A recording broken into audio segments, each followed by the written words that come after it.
वो हाथ में तस्बीह लिए बरामदे में बिछी लकड़ी की कुर्सी पर बैठी थीं। उनकी नज़रें मुसलसल सदर दरवाजे पर जिमी थीं। जुबैदा, जरा देखो तो अरसलान आ गया। उन्होंने बुलंद आवाज में अपनी बड़ी बहू को पुकारा। जुबैदा चेहरे पर बेजारी लाए बोली, उम्मी जान, अभी तो 6 बजे हैं।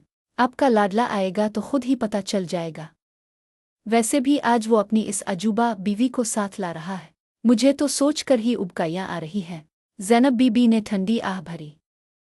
किस्मत की लकीरें हैं जुबैदा, मेरा सबसे खूबसूरत बेटा, और पसंद किया तो एक यतीम संवली और गरीब लड़की को। पता नहीं इस सिहर ने किया जादू क्या है मेरे शेर जैसे बेटे पर। अचानक बाहर एक टैक्सी आकर रुकी। अरसलान ने एक सादा से सोती जोड़े में मलबूस लड़की का हाथ थामा। वो सिहर थी। इसका रंग गंदुमी था मगर उसकी आंखों में एक अजीब सी चमक और हया थी। सिहर ने झक कर बीजी के पांव छूने की कोशिश की मगर ज़ैनब बीबी ने अपने पांव पीछे खींच लिए। रहने दो बहू, ये शहर की रस्में शहर में ही अच्छी लगती हैं। यहाँ इस घर के अपने तौर तरीक़े हैं। ज़ैनब बीबी की आवाज़ में जहर था।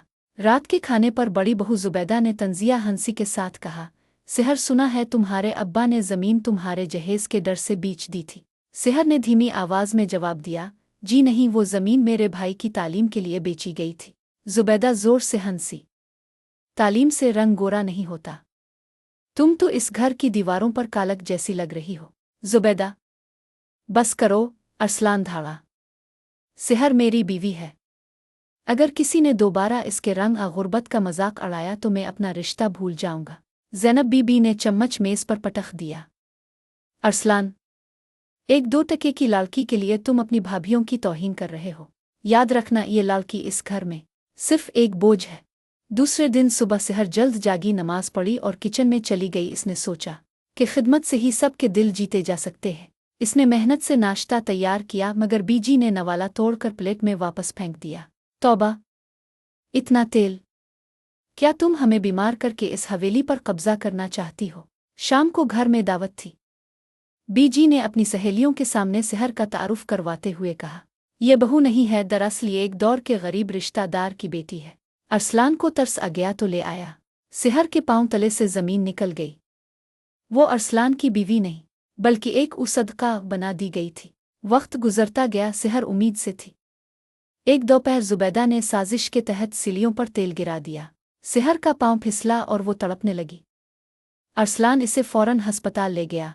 दूसरी तरफ अचानक बीजी को दिल का दौरा पड़ा तो वही खूबसूरत बहुएं अपना जेवर समेट कर भाग गईं ताकि बीजी की बीमारी का बोझ उन पर न पड़े। बीजी अस्पताल में तन्हा पड़ी थीं कि सिहर अपना नौमौलूद बेटा लेकर उनके पास आई। बीजी, ये आपका पोता है। लोग कहते थे इसका रंग काला होगा मगर देखें अल्लाह ने इसे कितना नूर अता किया है। बीजी की आंखों से पछतावे के आंसू बह निकले।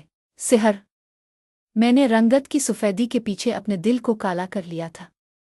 जिन पर मुझे नाज था वो छोड़ गईं और जिसे मैंने धुतकारा वही मेरी जान बचाने आई।